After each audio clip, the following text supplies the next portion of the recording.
In today's video, I'm going to teach you how to create a Binance wallet. By the end, you'll have your account set up and know exactly where to find your wallet so you can get started confidently. First, go to Binance using either the official website in your browser or the mobile app. If you're on a phone, download the app from your device's app store. If you're on desktop, type the official Binance URL directly into your address bar and make sure the page looks legitimate before you proceed. Once the app or website is open, it's time to register. Look for the Sign Up or Register button on the home screen. If you prefer, you can also choose Continue with Google to create an account using your Google profile. Either option works. Just pick the one that's most convenient for you. Next, enter the email address or phone number you want to use for your account. This is where Binance will send important notifications and security codes, so make sure it's an address or number you can access right away. Create a strong password that you'll remember.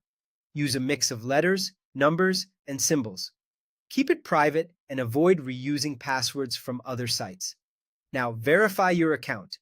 Binance will send a 6-digit code to the email or phone number you just provided. Open your inbox or SMS messages, find the code, and enter it into the verification field on Binance. If you don't see it immediately, give it a moment, check your spam or junk folder, or request a new code if needed. Never share this code with anyone. To fully enable your wallet features, you'll need to complete identity verification by uploading an ID and a selfie.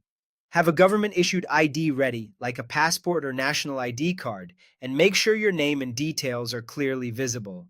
When prompted, follow the on-screen steps to take photos of your document and a quick selfie. Good lighting and a plain background help the system verify you faster. The review can take a little time, and you'll be notified when it's done. Once verification is approved, access your wallet. From the main dashboard, go to Wallet, then choose Fiat and Spot. This is your primary wallet view, where you'll see supported currencies, your balances, and deposit and withdrawal options. If your balance shows zero, that's normal for a new account. That's it. Your wallet is ready. You can now explore the interface, become familiar with the wallet, Fiat and Spot section, and proceed at your own pace. Take your time navigating, and when you're ready, you'll know exactly where everything is.